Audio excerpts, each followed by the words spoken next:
দর্শক আসসালামু আলাইকুম, স্বাগতম আরেকবার। দর্শক, আজকে 15ই আগস্টকে ঘিরে কিছু ঘটনা সংঘটিত হয়েছে। সেই ঘটনার প্রেক্ষাপটে আসলে কিছু কথা বলতেই হচ্ছে। প্রথমেই আমি যেটা বলে শুরু করব সেটা হচ্ছে যে আবেগকে সংবরণ করুন, বিবেক দিয়ে কাজ করুন। হ্যাঁ দর্শক, বলছিলাম আজকে আপনারা জানেন নিশ্চয়ই আওয়ামী লীগ ঘরানার লোকজন আজকে তারা জাতীয় শোক দিবস হিসাবেই পালন করে আসছিলেন গত 15-16 বছর থেকে। হঠাৎ করে এই পরিবর্তন তারা আসলে মেনে নিতে পারছেন না, এবং তারই প্রেক্ষাপটে এখানে তাদের এই কর্মসূচি বা শোক দিবস পালনের ক্ষেত্রে যেটি সবচেয়ে বড় শঙ্কা হয়ে দাঁড়িয়েছিল ছাত্র সমাজ তথা দেশের সরকারের জন্য, সেটা হচ্ছে যে তারা এক ধরনের বিশৃঙ্খলা সৃষ্টির প্ল্যান করছিল বা পরিকল্পনা করছিল। এটা ভেবেই মূলত বৈষম্য বিরোধী ছাত্র জোট সেখানে অবস্থান নেয়, এবং সেই অবস্থান নিতে গিয়ে দু একটি ঘটনা ঘটেছে। আমরা আসলে সেটাই বিশ্লেষণ করার চেষ্টা করব। আমি যেমনটি বলছিলাম দর্শক, যে প্রথমেই আবেগ সংবরণ করুন, বিবেক দিয়ে কাজ করুন।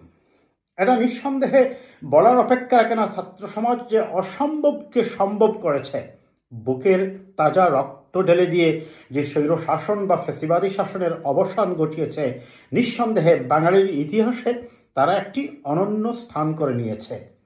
তাদের সেই বিজয়, তাদের সেই গণতন্ত্রের পথে যাত্রা বা দেশকে গণতন্ত্রের পথে ফেরত নিয়ে আসতে ত্যাগ করতে হয়েছে অনেক। জীবনহানি হয়েছে কমপক্ষে 500টি মানুষের।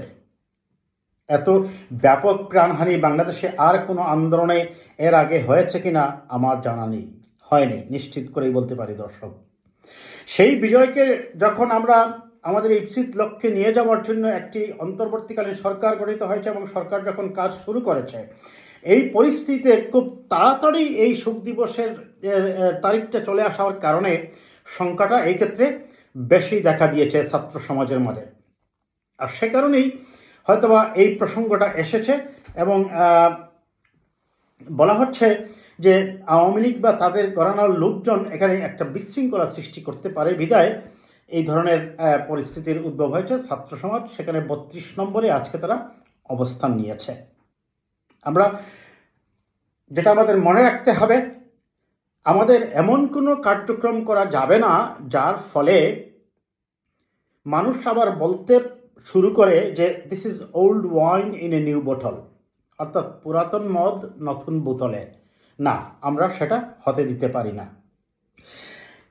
ছাত্রলীগ আপনারা জানেন আন্দোলনের আগে তাদের একটা হাম্বি থাম্বি ছিল। তারা বিরোধী দলের নেতাকর্মীরা যারা আন্দোলনে অংশগ্রহণ করত তাদের মোবাইল চেক করত, তাদের ফেসবুক আইডি চেক করত, তাদের আইডেন্টিটি চেক করত।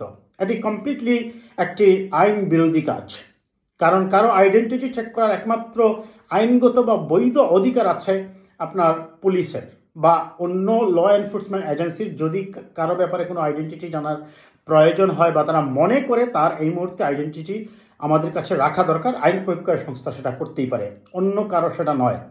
উপস্থিত মুহূর্তে যেহেতু আপনারা দেখেছেন যে ছাত্র সমাজের ক্ষোভের মুখে বিভিন্ন জায়গায় থানা প্রশাসনগুলা পুড়িয়ে ফেলা হয়েছে, যার ফলে পুলিশ কাজ করেনি দেশে প্রায় 4 থেকে 5 দিন। এই পরিস্থিতিতে ছাত্ররাই ট্রাফিকের দায়িত্ব পালন করেছে। তবে এই দায়িত্ব পালন করতে গিয়ে তারা অবশ্যই অনেক জায়গায় অনেকের আইডি দেখেছে, যদিও এটা হওয়া উচিত নয়। কিন্তু যেহেতু একটি ফ্যাসিবাদ এবং স্বৈরশাসনের পতন হয়েছে, সেহেতু খুব সঙ্গত কারণে এই ট্রানজিশনাল পিরিয়ডে কিছু ব্যতিক্রম হতেই পারে, আমরা সেটা ধরে নিচ্ছি। তবে এগুলা করতে গিয়ে অবশ্যই সংযত আচরণ করতে হবে। আজকে শেখ মুজিব সাহেবের আপনারা জানেন যে মৃত্যু দিবস। তার যে মৃত্যুটা নির্মমভাবে হয়েছে তার পরিবারের সদস্যদের তা নিয়ে কোনো সন্দেহ নেই। বাংলাদেশের স্বাধীনতা যুদ্ধে তার কম বেশি কিছুটা অবদানও আছে, সেটাও অস্বীকার করতে সমস্যা হওয়ার কথা নয় কারণ। কিন্তু প্রশ্নটা হচ্ছে তারই মেয়ে শেখ হাসিনা ওয়াজেদের গত 15-16 বছর থেকে তাকে কৃত্রিমভাবে উপস্থাপন করতে গিয়ে স্বাধীনতা আন্দোলনের অন্য যারা আছে, আপনি মনে করেন মৌলানা আব্দুল হামিদ খান বাসানী, জিয়াউর রহমান সাহেব, বঙ্গবীর উসমানী, তাজউদ্দিন সাহেব, সৈয়দ নজরুল ইসলাম, এদের অবদানকে খাটো করে তিনি আর্টিফিশিয়ালি তার পিতাকেই সব কিছুতে সামনে নিয়ে আসার কারণেই মানুষের আজকের এই ক্ষোভটা। আর এই ক্ষোভের কারণেই আবার যেহেতু তাদের নেত্রী দিল্লিতে বসে, সেখান থেকে দুটি ভিডিওই ভাইরাল হয়েছে। আপনারা দেখেছেন, একটিতে তিনি বলছেন সবাই যেন প্রস্তুতি নিয়ে আসে 32 নম্বরে, দলে দলে মিছিল করে আসে যেন ঢাকায়। আবার আরেকটাতে আরেকজন নেতা তাকে আশ্বস্ত করছেন যে আপা আপনি গাবড়াবেন না, আপনি গাবড়ালে আমরা তো গাবড়ে যাই। অর্থাৎ বোঝা যাচ্ছিল যে তারা এক ধরনের মারমুখী অবস্থান নিয়ে অস্ত্রশস্ত্র লাঠিসোঁটা নিয়ে সেখানে আসবেন। এবং যে শব্দটা সবচেয়ে বেশি ব্যবহৃত হচ্ছে সেটা হচ্ছে যে প্রতিবিপ্লব।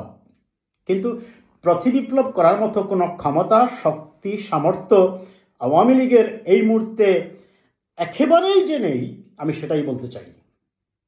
0% সম্ভাবনা, তাদের মাঠে দাঁড়ানোর ক্ষমতাই এখন আর নেই এই অবস্থায়।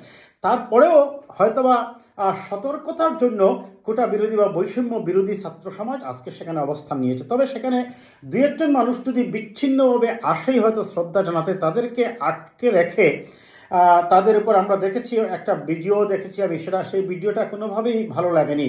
এবং আমার তবে এই কাজগুলো আসলে কারা করেছে, এটা কোটা বিরোধী বৈষম্য বিরোধী ছাত্র সমাজ করেছে, না ছাত্রদল করেছে বা ছাত্র শিবির করেছে, নাকি ছাত্রলীগ তাদের মধ্যে সেবচাজ ঘটিয়ে মিডিয়াকে দেখানোর জন্য, বহির্বিশ্বকে দেখানোর জন্য এমন কাজ করেছে, সেটা আমরা এখনো কিছুই বলতে পারবো না দর্শক। তবে যেই করুক, আমরা এইটুকু বলতে পারি, এই ধরনের কাজ করা তার মানে আইনকে নিজের হাতে তুলে নেওয়াটা কোনোভাবেই উচিত নয়। যারা এই কাজটা করুক, তাছাড়া একজন সিনিয়র সিটিজেনকে এইভাবে অপমান করা, তারপর গায়ে কাপড় খোলা বা রশি দিয়ে বেঁধে রাখা, আমি ব্যক্তিগতভাবে আমি মনে করি, এবং সাধারণ মানুষও, দেশের মানুষও সেটা সমর্থন করে না বলেই আমি বিশ্বাস করি।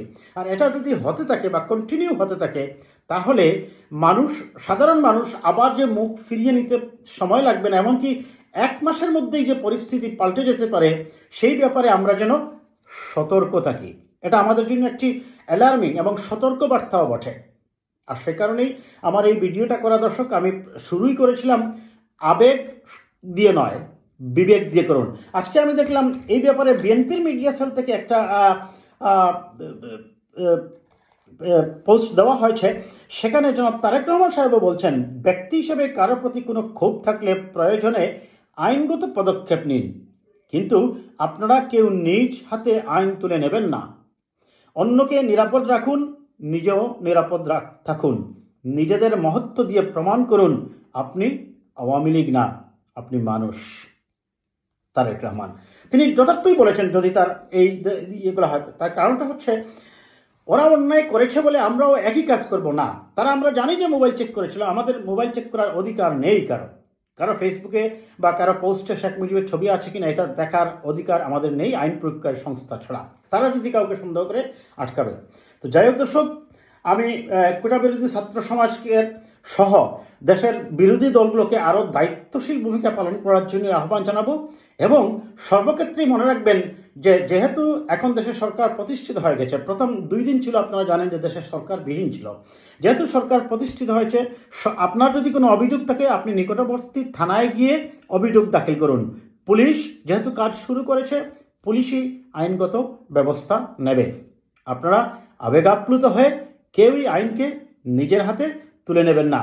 আইনকে নিজের হাতে তুলে নিলে তাহলে তো আওয়ামী লীগের স্বৈরশাসন, ফ্যাসিবাদী শাসন, কর্তৃত্ববাদী শাসন এবং তাদের প্রতিহিংসার রাজনীতির পরিবর্তন হলো না। আমরা তো পরিবর্তনের জন্যই এই ফ্যাসিবাদকে বিদায় করেছি। Yes, we will make change, we will make change, and for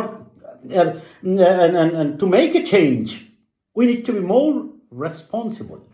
আমাদের আরও দায়িত্বশীল হতে হবে। ভালো থাকবেন দর্শক, কথা হবে আবার কোনো বিষয় নিয়ে।